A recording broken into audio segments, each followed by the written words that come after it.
I didn't think I was going to be in the lead, but then I just found myself in the lead, and I was like, wow, we are running really slow. But at that point, it was like nice to just have open track to run and not be getting tangled up at all. So I was like, I'm just going to hold my spot, and then I was like, just try to stay as relaxed as possible, and then just trying to keep an eye on like where everyone was and slowly squeeze down. So yeah, definitely not how I thought the race was going to go. I was like, oh, maybe I'll sit in like third or fourth and then kick the last 100, but yeah, it is what it is.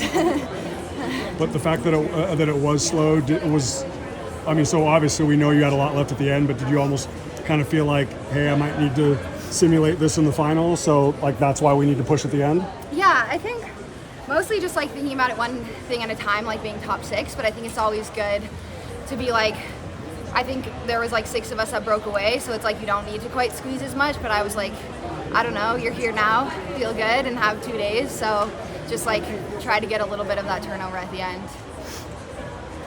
What's your approach coming into the trials? 5K, 10K?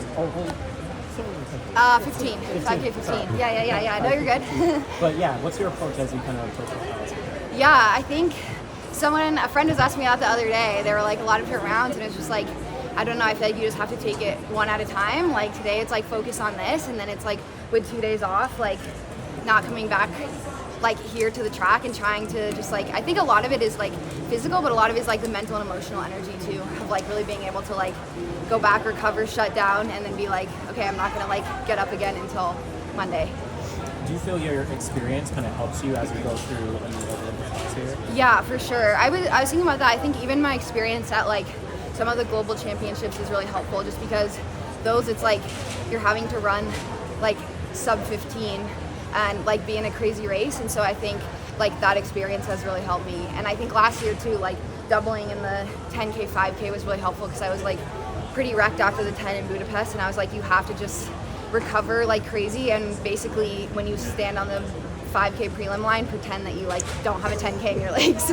So I think all of that has prepared me for this. Yeah. At to that point, was it because of those experiences and knowing how excruciating the 5K, 10K is, why the decision to switch this year, or just that's kind of what training had indicated that was a better mix for you this year? Yeah, I would say mostly kind of like excitement level, honestly. Like I think the 15 is something I haven't done at like a USA's or trials since 2019, and I think it's an event that I still really love, and I feel like this year it's nice that the 5K is first, because the 5K is, even though I say the 15 is my first love, I think the 5K is like my sweet spot, and so having it be first I think is like really nice I'm just excited to, like I feel like the 15 this year is crazy deep, and to be a part of that is just like really exciting to me, and I think it just will challenge me in a lot of ways, like tactically, mentally, physically, like the rounds, and yeah, it's just something that like really excites me. And I think,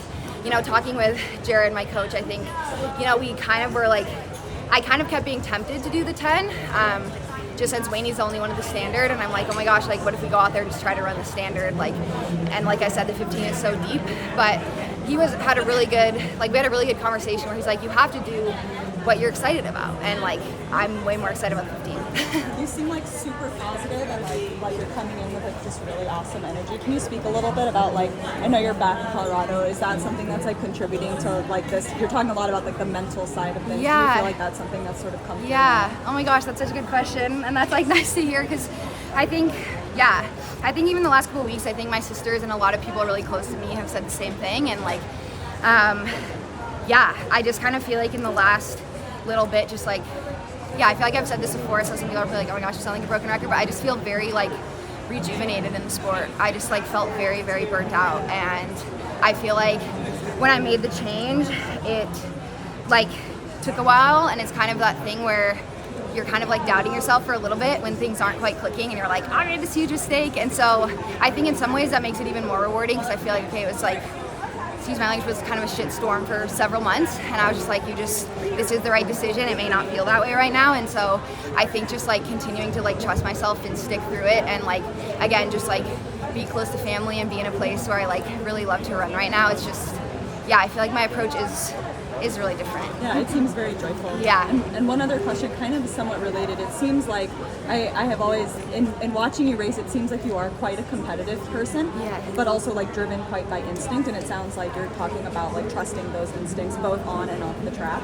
Do you think like is that something that like is like a driving force behind your race tactics? Because I think like even today it seems like you made a decision. And you're like, this is the decision I'm going. Yeah. Oh my gosh, you have such good questions. I feel like yes, and that's like interesting because I think it's interesting, like you're saying. I think it really goes hand in hand on and off the track, and I don't think I realized that.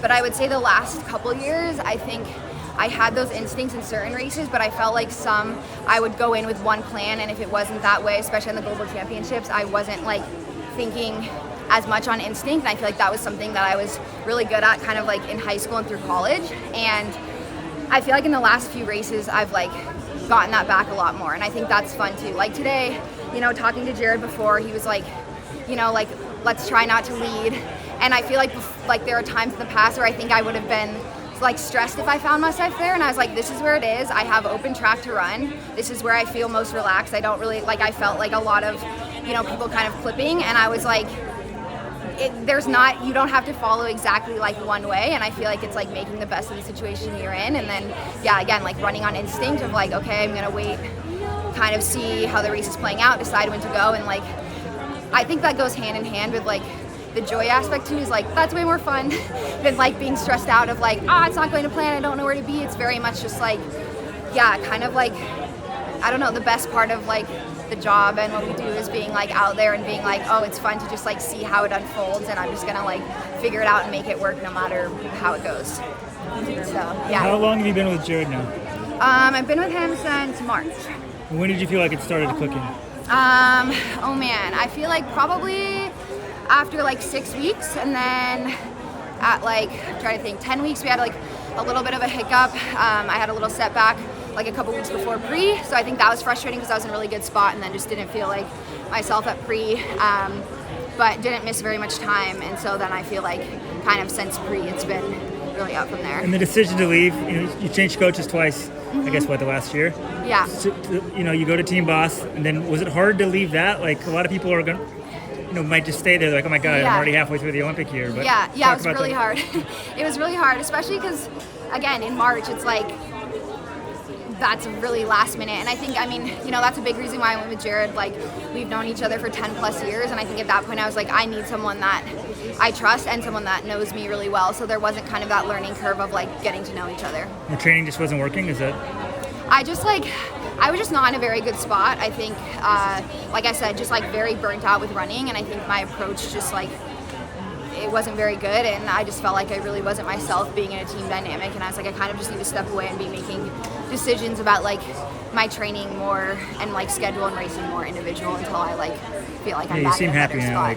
Yeah. And were they checking your shoes or something after the race? Yeah, they were checking the shoes after. Is that a common thing now, or what? I don't know. I think sometimes they check spikes. I don't know. Did they say what, like they passed, or did they say anything? Yeah, they're fine. Someone on TV is like texting me, I'm like, okay. In the 15, I don't know what your standard ranking situation is, but if you make the team in both events, would you race both at the Olympics? TBD. Yeah, I'm not sure yet. I think, to try and take it one at a time, I think it would be fun. I feel like running a 15 at the global level would be really, really fun. Yeah. So. I think the heats of one. It's very back to back. It's not like it's spread out here, so that's definitely something that would need to be figured out if that's the case. What are some of the biggest changes that you've kind of gone through on your training specifically? What are some things you're doing differently than you were about a year ago? Yeah, let's see. I think a big thing is a little bit less mileage and a little more cross training.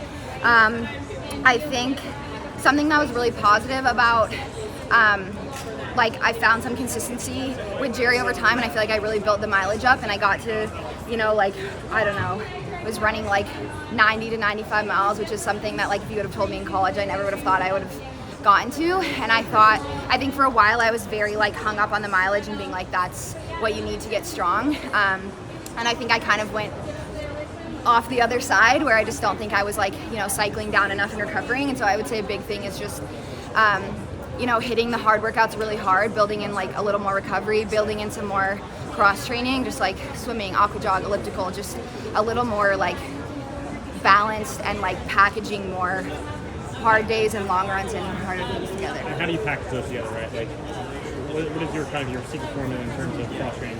How often are you swimming? How often are you doing elliptical? What does that look like? Yeah, I would say so a few less doubles and then doubling on